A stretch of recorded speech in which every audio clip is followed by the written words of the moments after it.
Hoje eu vim trazer um vídeo que vocês estão me pedindo há bastante tempo. Um ASMR lendo. Eu escolhi o livro que me fez começar a de fato gostar de ler As Crônicas de Nárnia. Mas olha o tamanho. Então, pra quem não sabe, As Crônicas de Nárnia são vários livros. E nessa edição aqui, eles transformaram em um livro único. Eu vou pular para o livro 2, que eu acho que a maioria das pessoas conhece.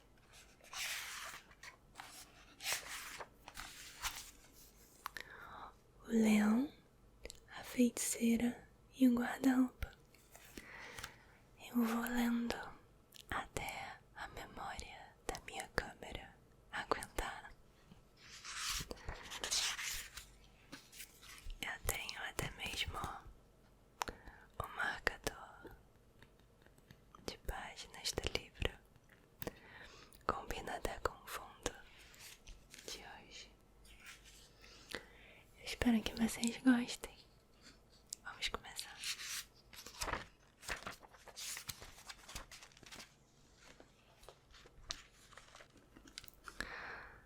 Capítulo 1. Uma estranha descoberta. Era uma vez 2 meninas e 2 meninos. Susana, Lúcia, Pedro e Edmundo. Esta história nos conta algo que lhes aconteceu durante a guerra, quando tiveram de sair de Londres por causa dos ataques aéreos. Foram os 4 levados para a casa de um velho professor, em pleno campo, a 15 quilômetros de distância da estrada de ferro e a mais de 3 quilômetros da agência de correios mais próxima.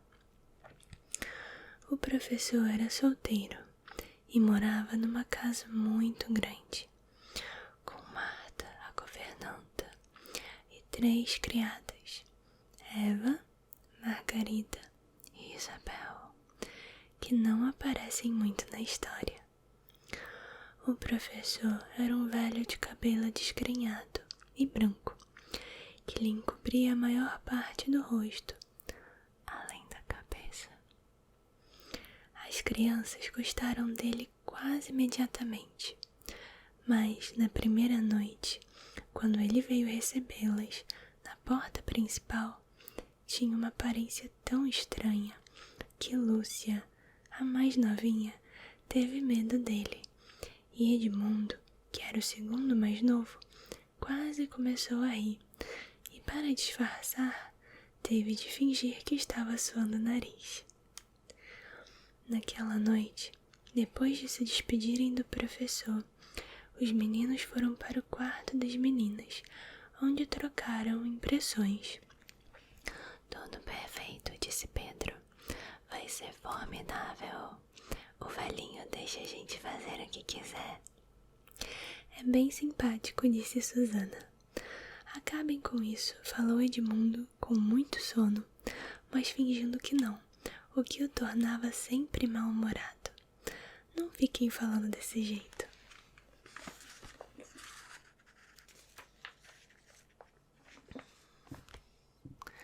Que jeito? Perguntou Susana. Além do mais, já era hora de você estar dormindo. Querendo falar feito mamãe, disse Edmundo. Que direito você tem de me mandar dormir? Vá dormir você se quiser. É melhor irmos todos para a cama, disse Lúcia. Vai haver confusão se ouvirem a nossa conversa. Não vai não, disse Pedro.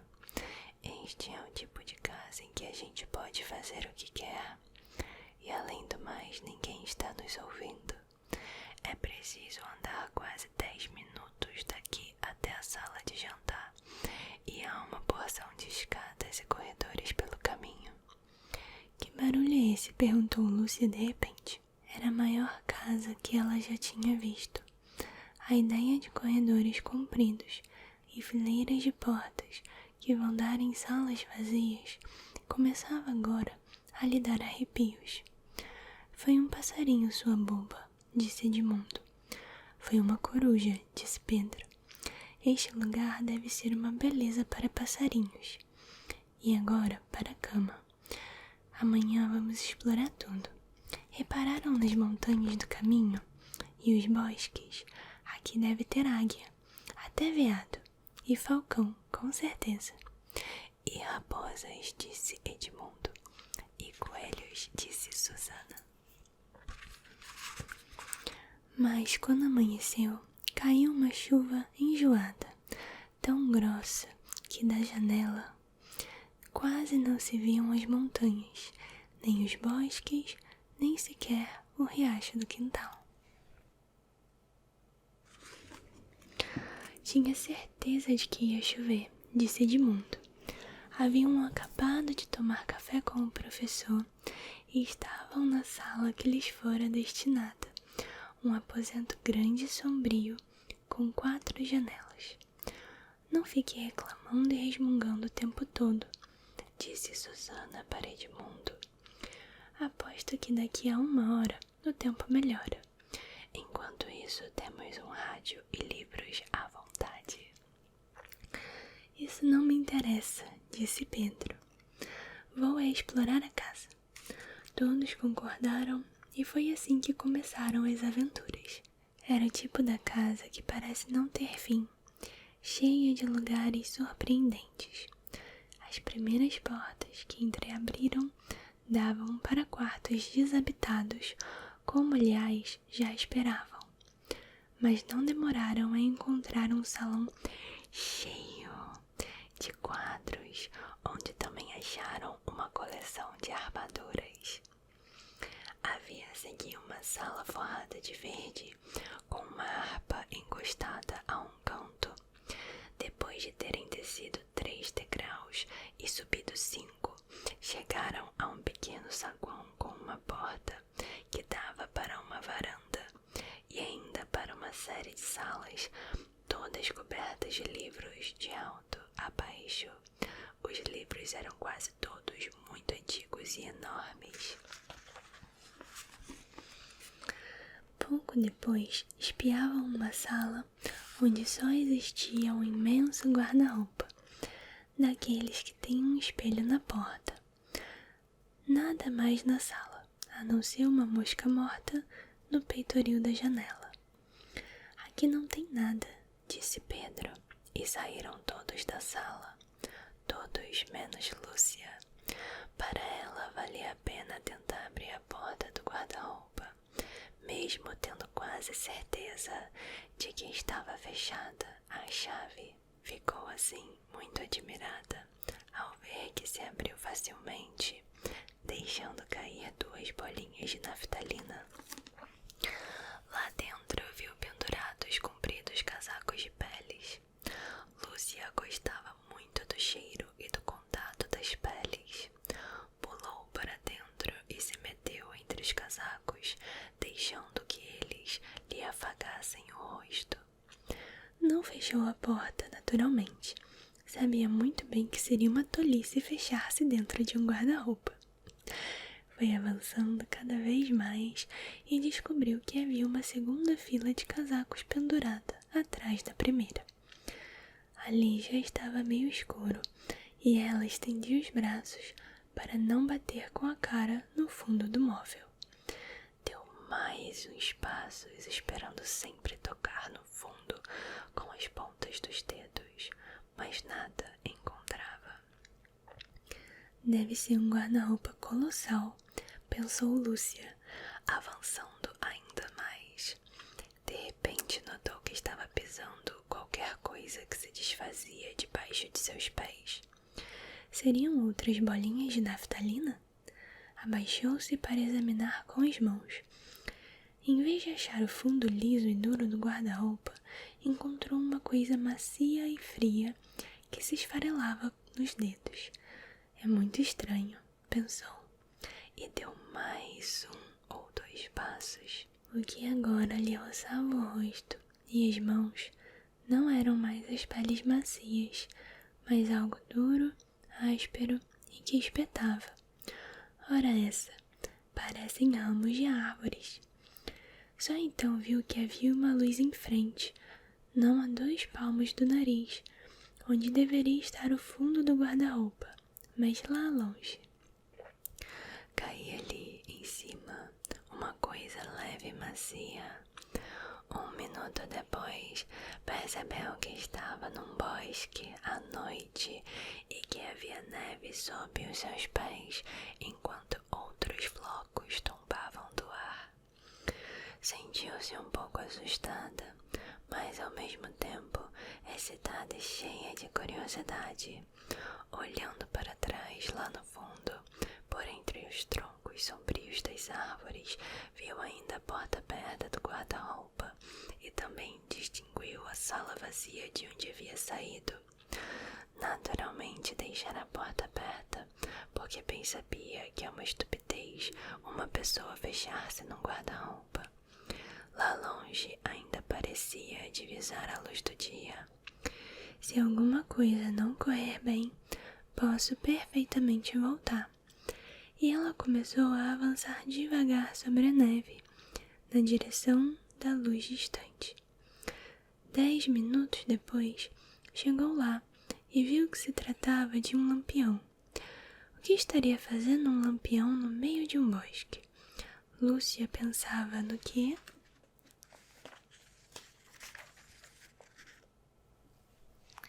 deveria fazer quando ouviu uns pulinhos ligeiros e leves que vinham na sua direção. De repente, à luz do lampião, surgiu um tipo muito estranho. Era um pouquinho mais alto do que Lúcia e levava uma sombrinha branca. Da cintura para cima parecia um homem, mas as pernas eram de bode, com pelos pretos e acetinados, e em vez de pés, tinha cascos de bode. Tinha também cauda, mas a princípio Lúcia não notou, pois ela descansava elegantemente sobre o braço que segurava a sombrinha, para não se arrastar pela neve. Tinha um cachecol vermelho de lã enrolado no pescoço. Sua pele também era meio avermelhada. A cara era estranha, mas simpática, com uma barbicha pontuda e cabelos frisados, de onde lhe saíam 2 chifres, um de cada lado da testa. Na outra mão, carregava vários embrulhos de papel pardo, com todos aqueles pacotes, e coberto de neve, parecia que acabava de fazer suas compras de Natal. Era um fauno. Quando viu Lúcia, ficou tão espantado que deixou cair os embrulhos. "Ora bolas!" exclamou o fauno. Capítulo 2. O que Lúcia encontrou.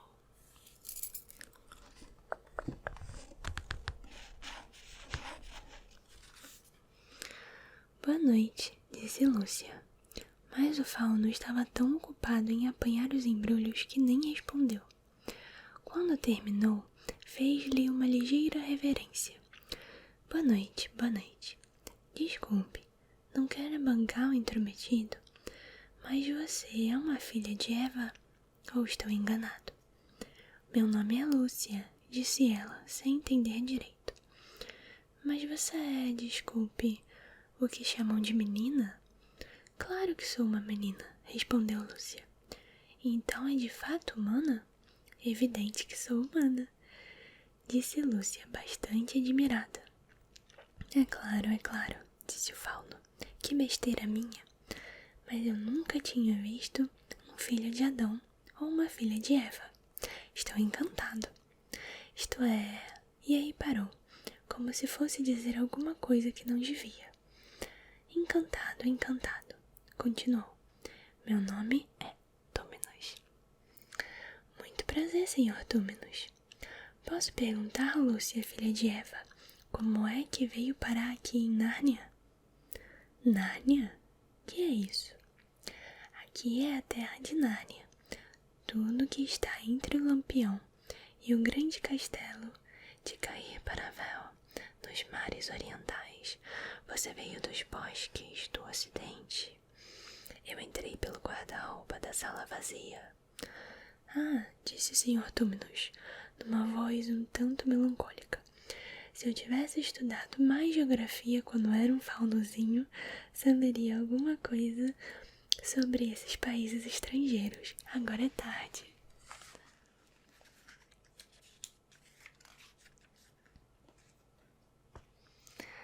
Mas não são países coisa nenhuma, disse Lúcia, quase desandando a rir. É logo ali atrás, acho. Não tenho certeza. Lá é verão. Mas em Nárnia é sempre inverno. E há muito tempo. Aliás, vamos apanhar um resfriado se ficarmos aqui conversando debaixo da neve. Filha de Eva das terras longínquas de sala vazia, onde reina o verão eterno da bela cidade de guarda-roupa. Que tal se a gente tomasse uma xícara de chá? Muito obrigada, Sr. Túminos, mas eu estava querendo voltar para casa. É ali, virando aquela esquina, disse o fauno, e lá tem uma lareira acesa, torradas, sardinha, bolo. É muita bondade de sua parte, só que não posso demorar muito. Segure no meu braço, filha de Eva. Assim a sombrinha dá para dois. O caminho é por aqui. Foi assim que Lúcia começou a andar pelo bosque, de braço dado com aquela estranha criatura, como se fossem velhos amigos. Ainda não tinham andado muito quando chegaram a um lugar em que o chão era mais áspero e havia rochas por toda parte e pequenas colinas para subir e descer. Ao chegarem ao fundo de um valezinho, o Sr. Túminos voltou-se de repente para o lado, indo direto ao encontro de uma rocha colossal. No último instante, Lúcia percebeu que ele a conduzia para a entrada de uma caverna. Mal se acharam lá dentro, ela começou a piscar à vista de uma bela lareira acesa. O Sr. Túminos tirou do fogo um tição e acendeu um fogareiro. Não demora, disse, pondo a chaleira no fogo. Lúcia nunca estivera num lugar tão agradável. Era uma caverna quentinha e limpa, aberta numa rocha de tons avermelhados, com um tapete no chão e duas cadeirinhas, uma para mim e outra para um amigo, disse o Sr. Túminos. Havia ainda uma mesa, uma prateleira e uma chaminé por cima da lareira, e dominando tudo, o retrato de um velho fauno de barba grisalha. Num canto, uma porta. O quarto do Sr. Túminos, pensou Lúcia. Encostada à parede, uma estante cheia de livros, que ela ficou examinando enquanto ele preparava o chá. Os títulos eram esquisitos. A vida e as cartas de Sileno, as ninfas e suas artes, homens, monges e guardas do bosque, estudo da lenda popular. É o homem um mito. Vamos, filha de Eva. Foi de fato um chá maravilhoso. Um ovo mal cozido para cada um, sardinhas fritas, torradas com manteiga, torradas com mel em seguida e depois um bolo todo coberto de açúcar. Quando Lúcia já não podia comer mais, o fauno começou a falar. Sabia histórias maravilhosas da vida na floresta. Falou das danças da meia-noite, contou como as ninfas que vivem nas fontes e as dríades que vivem nos bosques aparecem para dançar com os faunos. Falou das intermináveis caçadas ao veado branco, branco como leite, que se for apanhado permite que a pessoa realize todos os desejos. E dos banquetes e dos bravos anões vermelhos procurando tesouros nas minas profundas e nas grutas. Depois falou do verão, quando os bosques eram verdes e o velho Sileno vinha visitá-los num jumento enorme, e algumas vezes até o próprio de riachos em vez de água, e toda a floresta ficava em festa durante semanas. Infelizmente, agora é sempre inverno, acrescentou o fauno tristemente, e para distrair-se tirou de uma caixinha uma flauta pequena e esquisita, que parecia feita de palha, e começou a tocar. A melodia dava a Lúcia vontade de rir e chorar, de dançar e dormir, tudo ao mesmo tempo. Passaram-se horas, talvez, até que ela deu por si e exclamou, sobressaltada: "Oh, Senhor Túminos, sinto muito ter de interrompê-lo. Além disso, gosto tanto dessa música, mas francamente, tenho de ir para casa. Não podia demorar mais do que uns minutinhos. Agora já não é possível", disse o fauno, deixando a flauta e abanando tristemente a cabeça. "Não é possível?", disse Lúcia dando um salto, toda assustada. "Por quê?" "Os outros devem estar preocupados. Tenho de ir para casa imediatamente." Mas no instante seguinte ela perguntou: "O que aconteceu, Senhor Túminos?", pois os olhos castanhos do fauno estavam cheios de lágrimas, que começaram a correr-lhe pelo rosto até a ponta do nariz. Depois ele cobriu a cara com as mãos e começou a soluçar. Senhor Túminos", disse Lúcia muito aflita. "Não chore. Que foi que aconteceu? Não se sente bem? Diga o que é." Mas o fauno continuava a soluçar, como se tivesse o coração partido. E mesmo quando Lúcia lhe deu um abraço e lhe emprestou o lenço, ele não parou de soluçar. Depois torceu com as mãos o lenço todo encharcado. Em poucos minutos, Lúcia quase que andava dentro d'água. "Senhor Túminos", disse-lhe ao ouvido, fazendo-o estremecer, "acabe com isso, logo. Devia ter vergonha de estar fazendo esse papel. Um fauno tão grande, tão bonito. Por que está chorando desse jeito?" Oh, estou chorando porque sou um fauno muito ruim." "Não acho nada disso. Penso até que é um fauno muito bonzinho.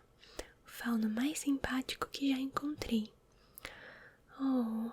Você não diria isso se soubesse de tudo."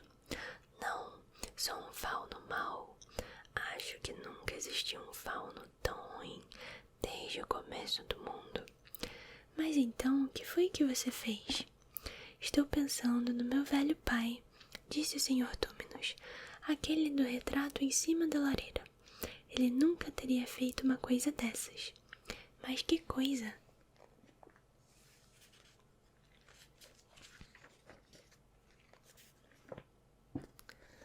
"A coisa que eu fiz.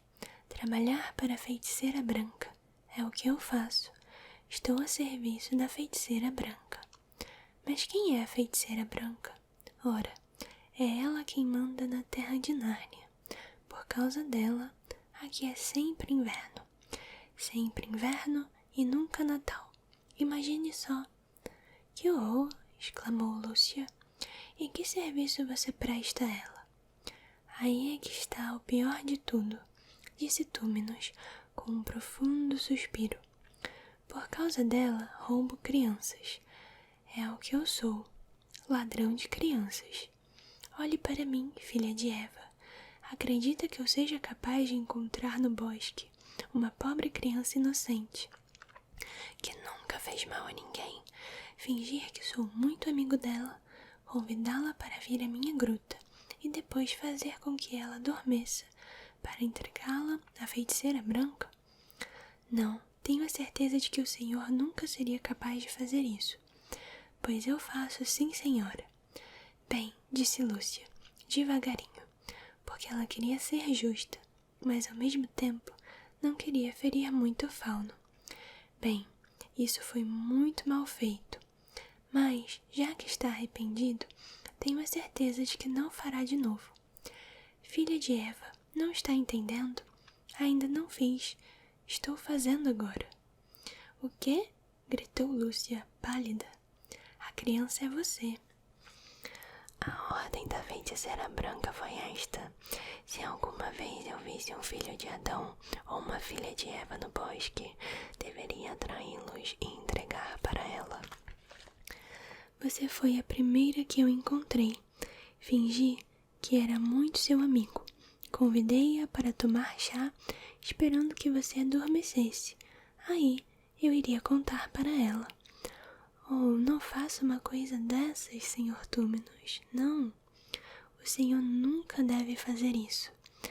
Mas nesse caso, e ele começou a chorar, ela vai descobrir tudo e vai mandar que me cortem a cauda, cerrem meus chifres e arranquem minha barba. Com a vara de condão, é capaz de transformar meus bonitos cascos fendidos em horrendos cascos de cavalo. Mas, se estiver zangada mesmo, é capaz de me transformar em estátua de fauno. Vou ficar naquela casa horrível até que os 4 tronos de cair para véu sejam ocupados. Sabe-se lá quando isso vai acontecer. Tenho muita pena, Sr. Túminos, mas por favor, deixe-me ir para casa. Claro que sim, tenho mesmo de deixar. Agora percebo. Não sabia como eram os humanos até encontrar você. Não iria entregá-la à feiticeira, principalmente agora que a conheço. Vou acompanhá-la até o lampião. Você tem de achar o caminho até a sala vazia e guarda-roupa. É claro que eu acho. Temos de ir bem caladinhos e escondidos. O bosque está cheio de espiões. Existem até árvores do lado dela. O Sr. Túminos abriu a sombrinha, deu um braço a Lúcia e lá se foram pela neve. O caminho de volta não foi o mesmo que os levara à caverna do fauno. Deslizaram silenciosamente, o mais depressa possível, sem dizerem nada, enquanto Túminos escolhia sempre lugares mais escuros.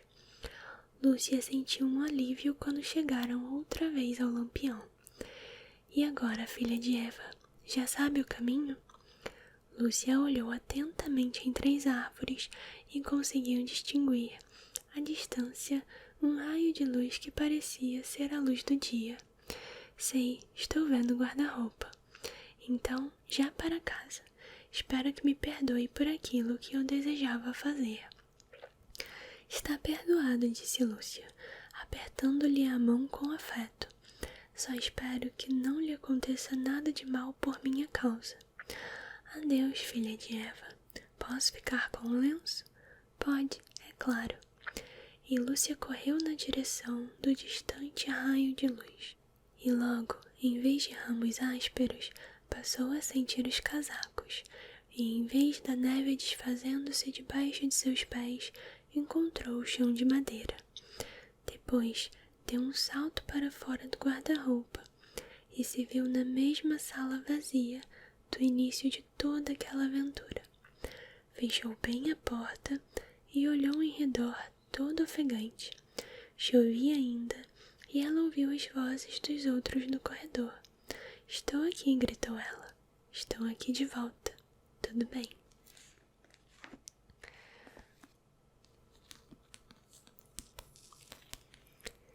Se vocês gostarem desse vídeo, eu posso continuar a leitura.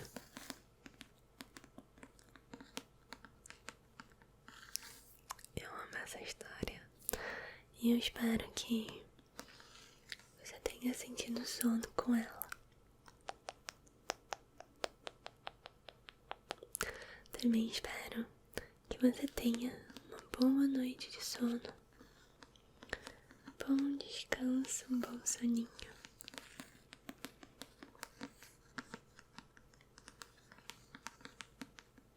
Que amanhã você tenha um excelente dia.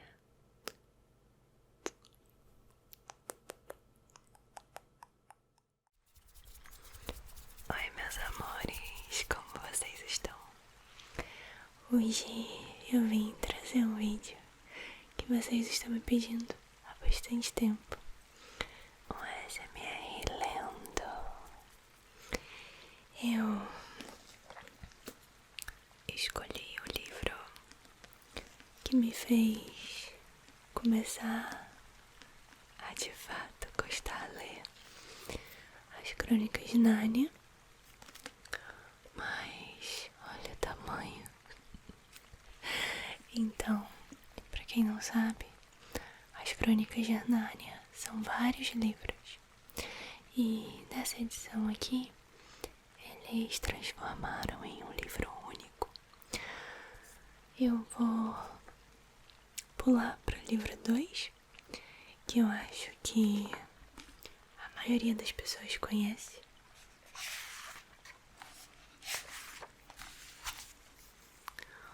O Leão, a Feiticeira e o Guarda-Roupa. Eu vou lendo até a memória da minha câmera aguentar.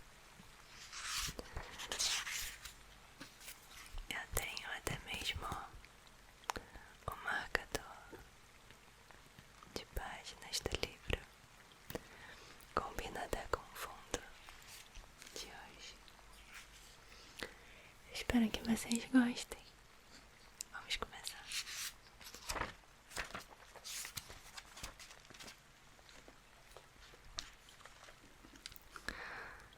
Capítulo 1. Uma estranha descoberta.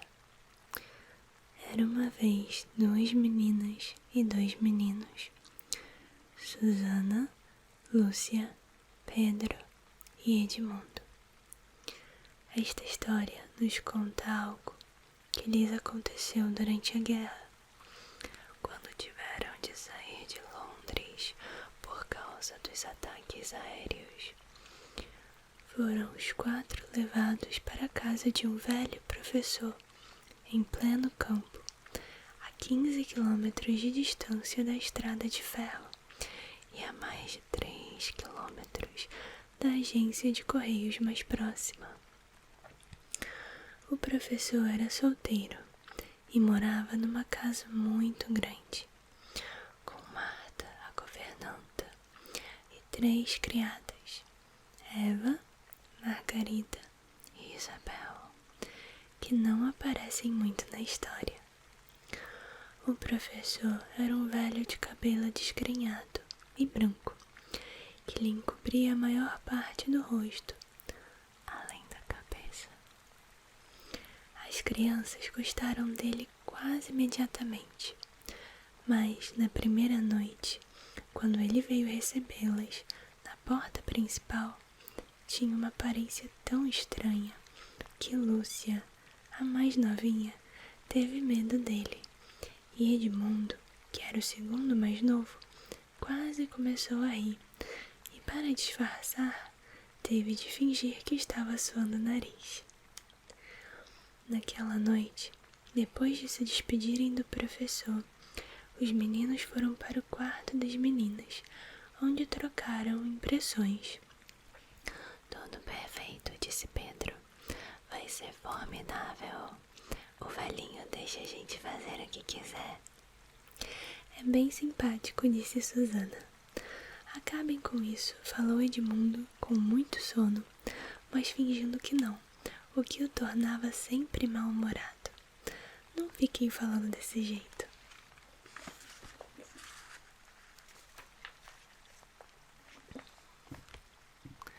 Que jeito? Perguntou Susana. Além do mais, já era hora de você estar dormindo. Querendo falar feito mamãe, disse Edmundo. Que direito você tem de me mandar dormir? Vá dormir você se quiser. É melhor irmos todos para a cama, disse Lúcia. Vai haver confusão se ouvirem a nossa conversa. Não vai não, disse Pedro. Este é o tipo de casa em que a gente pode fazer o que quer. E além do mais, ninguém está nos ouvindo. É preciso andar quase 10 minutos daqui até a sala de jantar. E há uma porção de escadas e corredores pelo caminho. Que barulho é esse? Perguntou Lúcia de repente. Era a maior casa que ela já tinha visto. A ideia de corredores compridos e fileiras de portas que vão dar em salas vazias começava agora a lhe dar arrepios. Foi um passarinho, sua boba, disse Edmundo.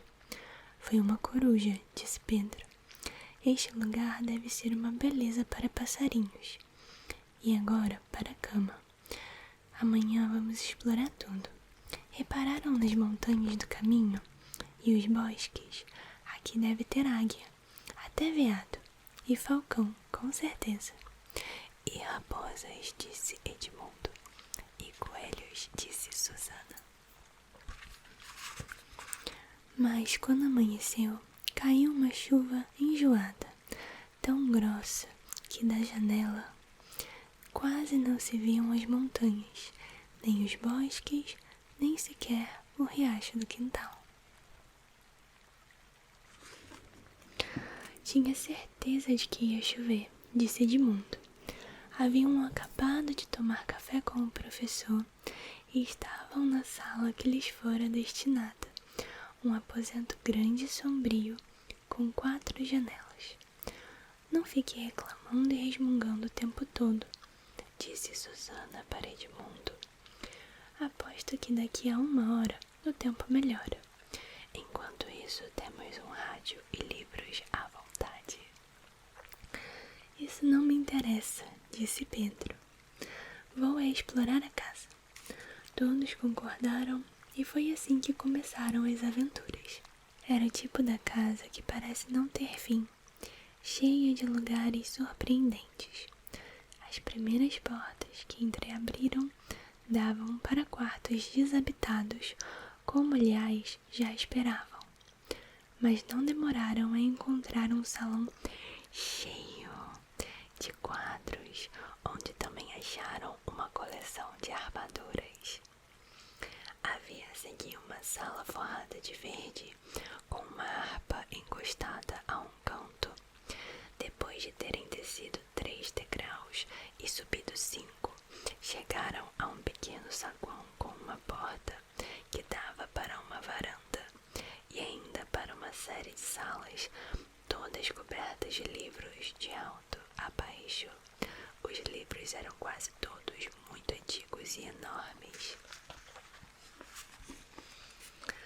Pouco depois, espiavam uma sala onde só existia um imenso guarda-roupa, daqueles que têm um espelho na porta. Nada mais na sala, a não ser uma mosca morta no peitoril da janela. Aqui não tem nada, disse Pedro, e saíram todos da sala, todos menos Lúcia.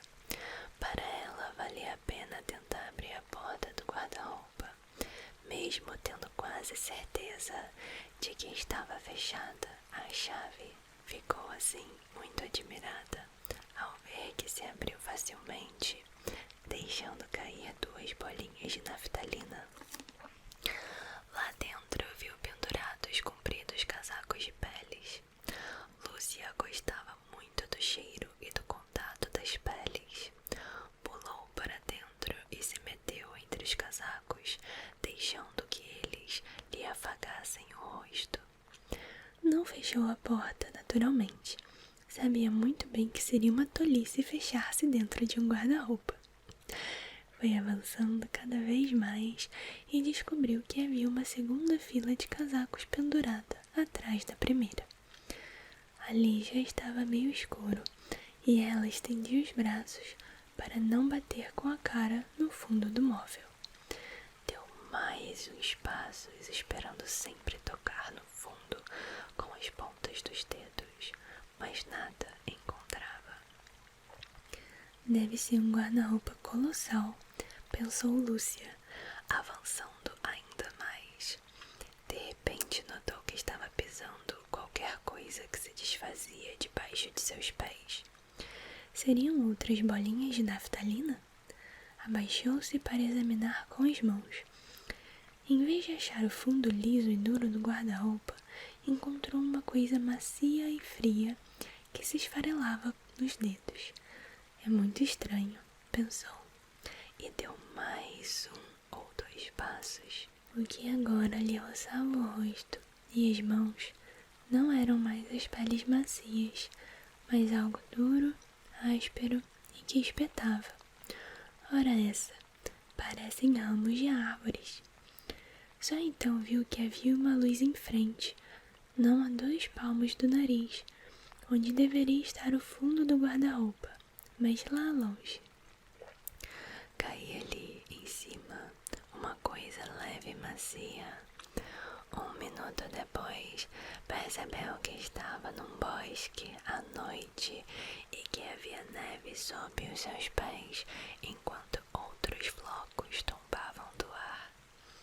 Sentiu-se um pouco assustada, mas ao mesmo tempo excitada e cheia de curiosidade.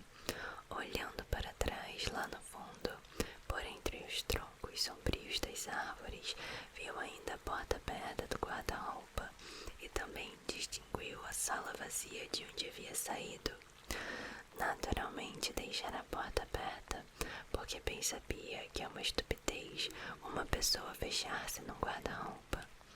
Lá longe ainda parecia divisar a luz do dia. Se alguma coisa não correr bem, posso perfeitamente voltar. E ela começou a avançar devagar sobre a neve, na direção da luz distante. 10 minutos depois, chegou lá e viu que se tratava de um lampião. O que estaria fazendo um lampião no meio de um bosque? Lúcia pensava no que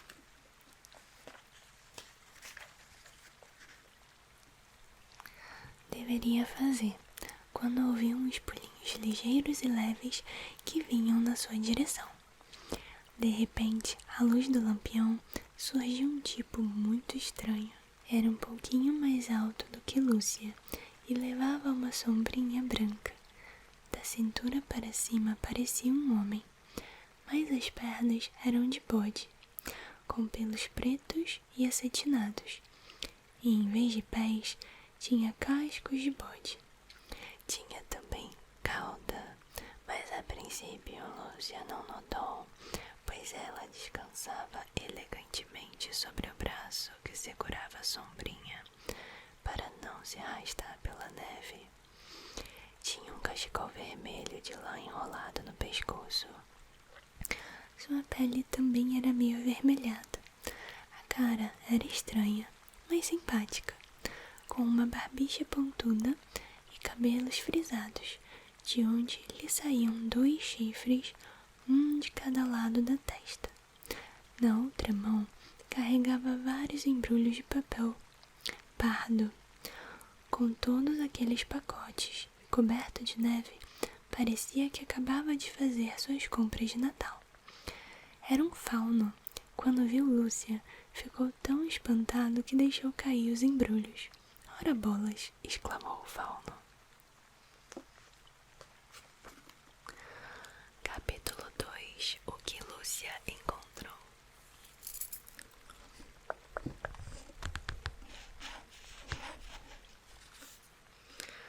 "Boa noite", disse Lúcia. Mas o fauno estava tão ocupado em apanhar os embrulhos que nem respondeu. Quando terminou, fez-lhe uma ligeira reverência. Boa noite, boa noite. Desculpe, não quero bancar o intrometido, mas você é uma filha de Eva? Ou estou enganado?" "Meu nome é Lúcia", disse ela, sem entender direito. "Mas você é, desculpe, o que chamam de menina?" "Claro que sou uma menina", respondeu Lúcia. "Então é de fato humana?"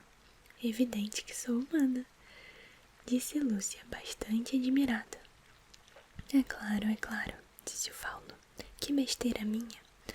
Mas eu nunca tinha visto um filho de Adão ou uma filha de Eva. Estou encantado." "Isto é..." E aí parou, como se fosse dizer alguma coisa que não devia. Encantado, continuou. "Meu nome é Túmenos." "Muito prazer, senhor Túmenos.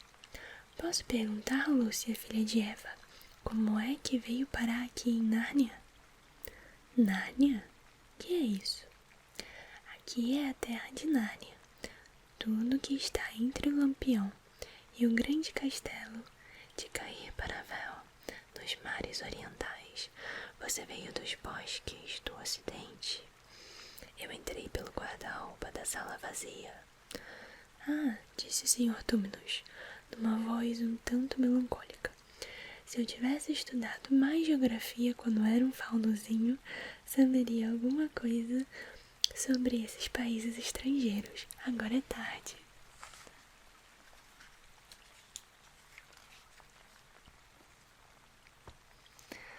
Mas não são países coisa nenhuma, disse Lúcia, quase desandando a rir. É logo ali atrás, acho. Não tenho certeza. Lá é verão. Mas em Nárnia é sempre inverno. E há muito tempo. Aliás, vamos apanhar um resfriado se ficarmos aqui conversando debaixo da neve. Filha de Eva das terras longínquas de Sala Vazia, onde reina o verão eterno da bela cidade de Guarda-Roupa. Que tal se a gente tomasse uma xícara de chá? Muito obrigada, Sr. Túminos, mas eu estava querendo voltar para casa. É ali, virando aquela esquina, disse o fauno. E lá tem uma lareira acesa, torradas, sardinha, bolo. É muita bondade de sua parte, só que não posso demorar muito. Segure no meu braço, filha de Eva. Assim a sombrinha dá para dois. O caminho é por aqui. Foi assim que Lúcia começou a andar pelo bosque, de braço dado com aquela estranha criatura, como se fossem velhos amigos.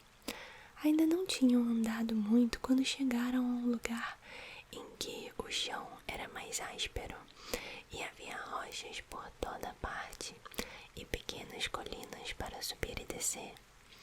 Ao chegarem ao fundo de um valezinho, o Sr. Túminos voltou-se de repente para o lado, indo direto ao encontro de uma rocha colossal.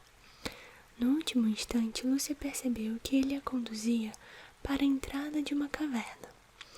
Mal se acharam lá dentro, ela começou a piscar à vista de uma bela lareira acesa. O Sr. Túminos tirou do fogo um tição e acendeu um fogareiro. Não demora, disse, pondo a chaleira no fogo. Lúcia nunca estivera num lugar tão agradável. Era uma caverna quentinha e limpa, aberta numa rocha de tons avermelhados, com um tapete no chão e duas cadeirinhas, uma para mim e outra para um amigo, disse o Sr. Túminos. Havia ainda uma mesa, uma prateleira e uma chaminé por cima da lareira, e dominando tudo, um retrato de um velho fauno de barba grisalha. Num canto, uma porta. O quarto do Sr. Túminos, pensou Lúcia. Encostada à parede, uma estante cheia de livros, que ela ficou examinando enquanto ele preparava o chá. Os títulos eram esquisitos. A vida e as cartas de Sileno, as ninfas e suas artes, homens, monges e guardas do bosque, estudo da lenda popular. É o homem um mito. Vamos, filha de Eva. Foi de fato um chá maravilhoso. Um ovo mal cozido para cada um, sardinhas fritas, torradas com manteiga, torradas com mel em seguida e depois um bolo todo coberto de açúcar. Quando Lúcia já não podia comer mais, o fauno começou a falar. Sabia histórias maravilhosas da vida na floresta. Falou das danças da meia-noite, contou como as ninfas que vivem nas fontes e as dríades que vivem nos bosques aparecem para dançar com os faunos. Falou das intermináveis caçadas ao veado branco, branco como leite, que se for apanhado permite que a pessoa realize todos os desejos. E dos banquetes e dos bravos anões vermelhos procurando tesouros nas minas profundas e nas grutas. Depois falou do verão, quando os bosques eram verdes e o velho Sileno vinha visitá-los num jumento enorme e algumas vezes até o próprio Baco. Então corria vinho nos riachos em vez de água e toda a floresta festa durante semanas. Infelizmente, agora é sempre inverno, acrescentou o Fauno tristemente, e para distrair-se tirou de uma caixinha uma flauta pequena e esquisita, que parecia feita de palha, e começou a tocar. A melodia dava a Lúcia vontade de rir e chorar, de dançar e dormir, tudo ao mesmo tempo. Passaram-se horas, talvez, até que ela deu por si e exclamou, sobressaltada: "Oh, Senhor Túminos, sinto muito ter de interrompê-lo. Além disso, gosto tanto dessa música, mas francamente, tenho de ir para casa. Não podia demorar mais do que uns minutinhos. Agora já não é possível", disse o Fauno, deixando a flauta e abanando tristemente a cabeça. "Não é possível?", disse Lúcia dando um salto, toda assustada. "Por quê?" "Os outros devem estar preocupados. Tenho de ir para casa imediatamente." Mas no instante seguinte ela perguntou: "Que aconteceu, Senhor Túminos?", pois os olhos castanhos do Fauno estavam cheios de lágrimas, que começaram a correr-lhe pelo rosto até a ponta do nariz. Depois ele cobriu a cara com as mãos e começou a soluçar. Senhor Túminos", disse Lúcia muito aflita. "Não chore. Que foi que aconteceu? Não se sente bem? Diga o que é." Mas o Fauno continuava a soluçar, como se tivesse o coração partido, e mesmo quando Lúcia lhe deu um abraço e lhe emprestou o lenço, ele não parou de soluçar. Depois torceu com as mãos o lenço todo encharcado. Em poucos minutos, Lúcia quase que andava dentro d'água. "Senhor Túminos", disse-lhe ao ouvido, fazendo-o estremecer, "acabe com isso, logo. Devia ter vergonha de estar fazendo esse papel. Um fauno tão grande, tão bonito. Por que está chorando desse jeito?" Oh, estou chorando porque sou um fauno muito ruim." "Não acho nada disso. Penso até que é um fauno muito bonzinho. O fauno mais simpático que já encontrei." Você não diria isso se soubesse de tudo." "Não, sou um fauno mau. Acho que nunca existiu um fauno tão ruim desde o começo do mundo." "Mas então, o que foi que você fez?" "Estou pensando no meu velho pai", disse o Senhor Túminos, "aquele do retrato em cima da lareira. Ele nunca teria feito uma coisa dessas." "Mas que coisa?"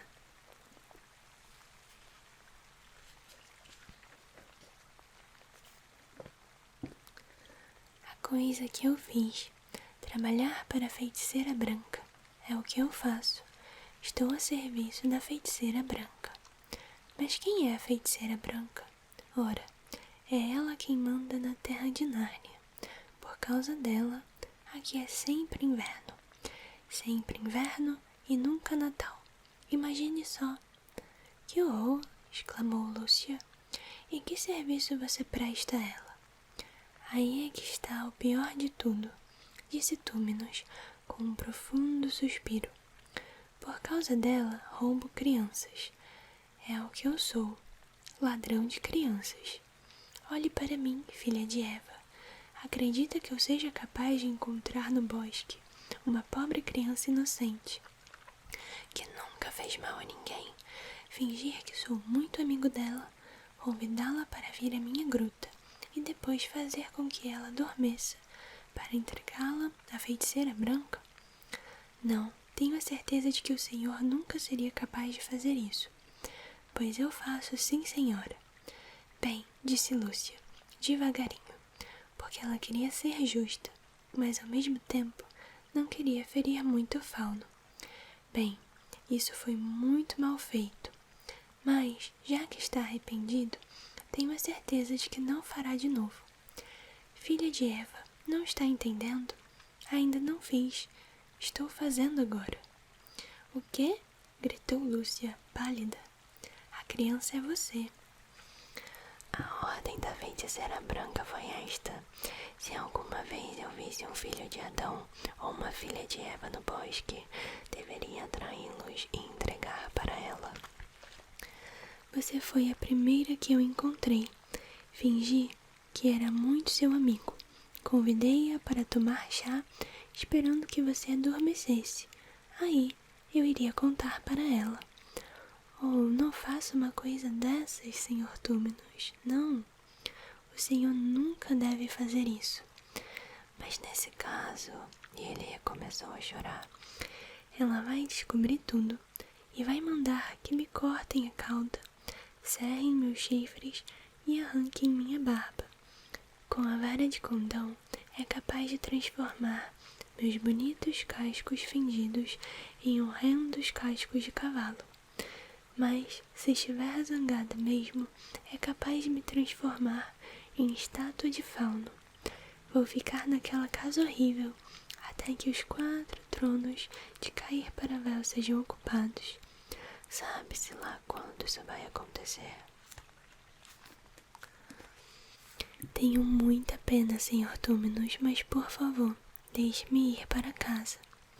Claro que sim, tenho mesmo de deixar. Agora percebo.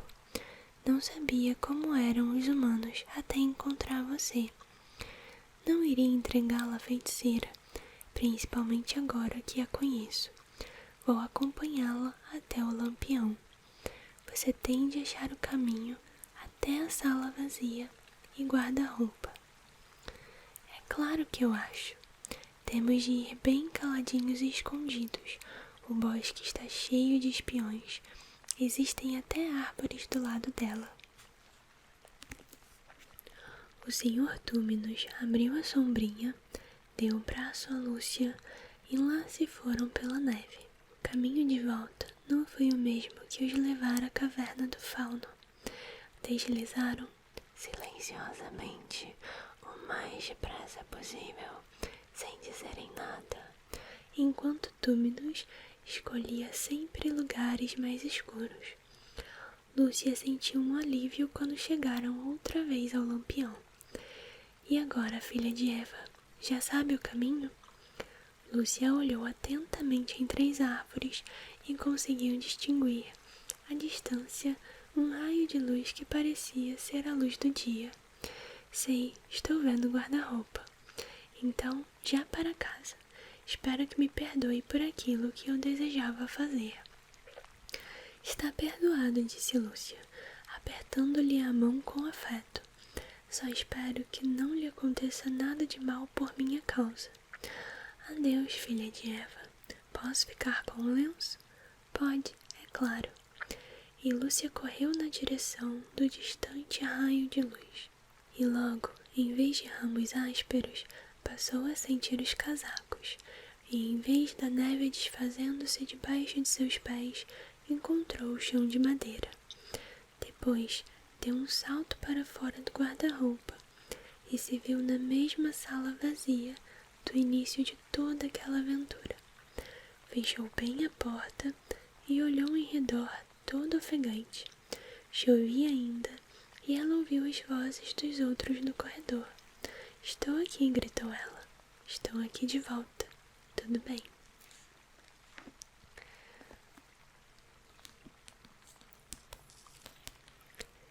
Se vocês gostarem desse vídeo, eu posso continuar a leitura.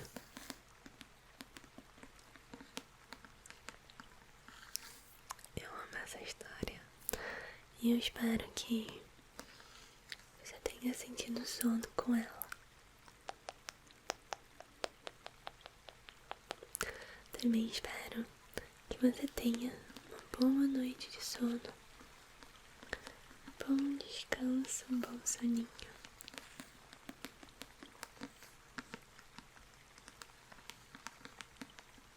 Que amanhã você tenha um excelente